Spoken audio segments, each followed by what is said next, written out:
విజయవాడ నగరం ఈసారి వినాయక చవితి వేడుకలకు కేంద్రంగా మారనుంది. ఉమ్మడి రాష్ట్రంలో వినాయక చవితి వేడుకలకు ఆంధ్రులు తెలంగాణలోని హైదరాబాద్ వెళ్లాల్సి వచ్చేది. ఇక మీదట ఆ అవసరం లేకుండా విజయవాడలోనే అత్యంత భారీ బొజ్జ గణపయ్య ప్రతిమను తయారు చేసేందుకు డూండి గణేష్ సేవా సమితి ముందుకొచ్చింది. 63 అడుగుల ఎత్తైన గణేష్ విగ్రహాన్ని ఏర్పాటుకి శ్రీకారం చుట్టింది. మనందరికీ వినాయక చవితి వచ్చిందంటే హైదరాబాద్ గుర్తొస్తుంది. అందులో ఖైరతాబాద్ గణేశుడి అగ్రస్థానం. ప్రతి ఏడాది ఖైరతాబాద్ గణేష్ ఉత్సవ సమితి వారు అత్యంత ఎత్తైన విగ్రహాన్ని ఏర్పాటు చేసి రాష్ట్రంలోని భక్తులందరినీ ఆకట్టుకుంటారు. ఇక నిమజ్జనం గురించి చెప్పాల్సిన పనేలేదు. హైదరాబాద్ గణేష్ నిమజ్జనం దేశంలోనే ఫేమస్. అయితే రాష్ట్ర విభజన తర్వాత ఆంధ్రప్రదేశ్ లో ఖైరతాబాద్ గణేశుడి తరహాలోనే విజయవాడలో కూడా వినాయకుడి ప్రతిమను ఏర్పాటు చేయాలని కొంతమంది భక్తులు నిర్ణయించారు. వెంటనే కోయంబత్తూరులోని బంకమట్టితో విగ్రహాలను తయారు చేసే శిల్పులను సంప్రదించారు. వారి సలహాతో 1.5 కోటి రూపాయలతో 63 అడుగుల భారీ నటరాజ గణపతి విగ్రహాన్ని ఏర్పాటు చేయాలని డూండి గణేష్ సేవా సమితి నిర్ణయించింది. ఈ మేరకు నగరంలోని ఘంటసాల ప్రభుత్వ సంగీత కళాశాల ఆవరణలో ఈ 63 అడుగుల విగ్రహం ఏర్పాటు చేసేందుకు భూమి పూజను సైతం చేశారు. విజయవాడలో అతిపెద్ద వినాయక విగ్రహం ఏర్పాటు చేయడం సంతోషించదగ్గ పరిణామమని లోక్సభ సభ్యుడు నాని అన్నారు. ఇక్కడ స్థాపించడం నిజంగా ఒక గొప్ప విశేషం. ఎందుకంటే మరి ఆంధ్రప్రదేశ్లో ముఖ్యంగా విఘ్నేశ్వరుడు రేపు రాబోయేటువంటి ఏ పనులకి కూడా విఘ్నాలు తొలగాలని ఈ డూండి సమితి వారు విజయవాడ సెంట్రల్ నియోజకవర్గంలో ఈ కాలేజీలో ఇక్కడ మన ఘంటసాల కళాశాలలో ఇది స్థాపిస్తూ ఉన్నారు. అన్నిటికీ కూడా రాష్ట్రానికి విఘ్నాలు తొలుగుతాయి.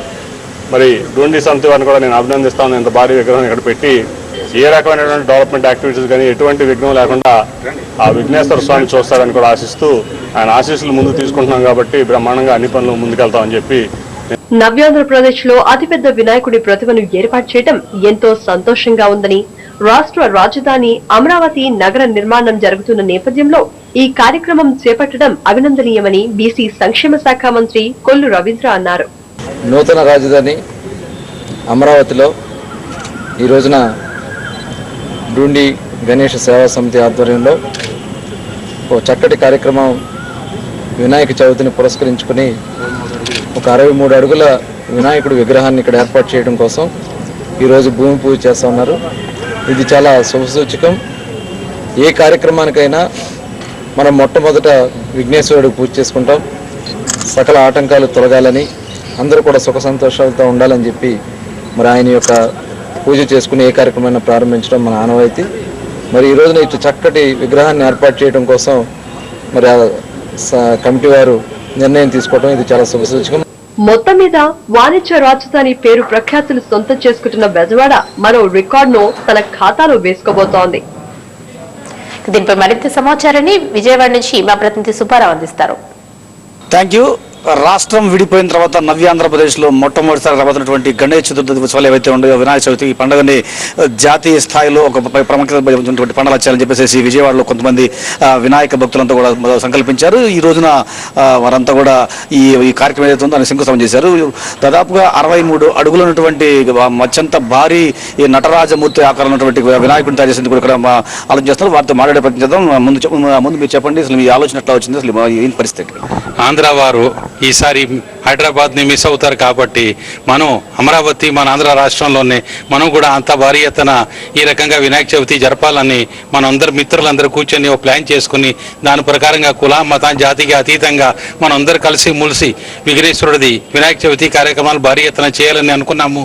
దాన్ని బట్టి మన రాకేష్ గారిని ఇక్కడ ప్రెసిడెంట్గా పెట్టి మీరే చేయాలి అదే ఆ ఉద్దేశంతో ప్రారంభించాము. ఇక విఘ్నేశ్వర దయ వల్ల తప్పనిసరిగా అన్ని రకాల రాజకీయ పార్టీలు కానీ వేరే వ్యాపార వర్గాలు కానీ అందరూ మనకి సహకరిస్తున్నారు. తప్పనిసరిగా ఇది గ్రాండ్ సక్సెస్ అవుతుంది అని మేము నమ్ముతున్నాము.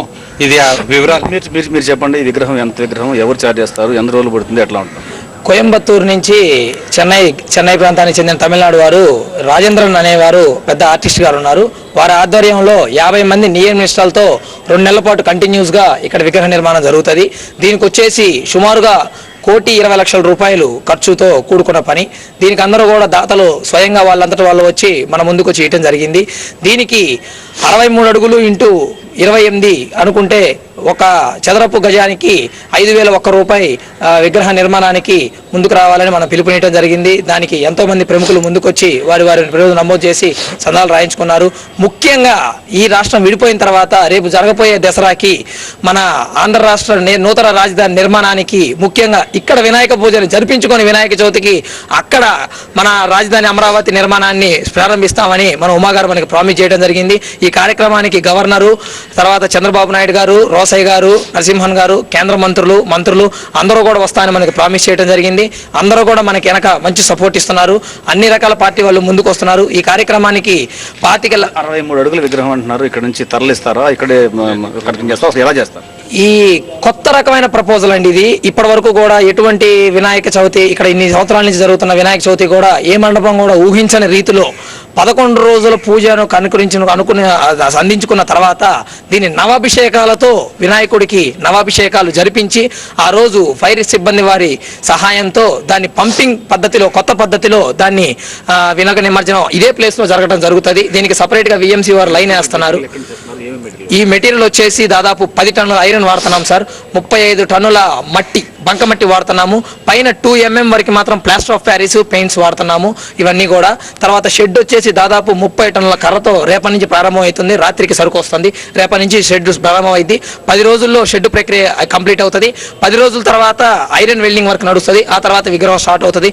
దీని స్టెప్పుల వారీగా వారానికి ఒక కార్యక్రమంతో వారానికి ఒక మినిస్టర్తో కొబ్బరికాయ కొట్టించి ఇవాళ ఉమాగారు అందుబాటులో లేకపోయారు. తర్వాత బోండా ఉమాగారు అందుబాటులో లేరు. అయినా వారి సహకార సహకారాలు పూర్తిగా ఉన్నాయి.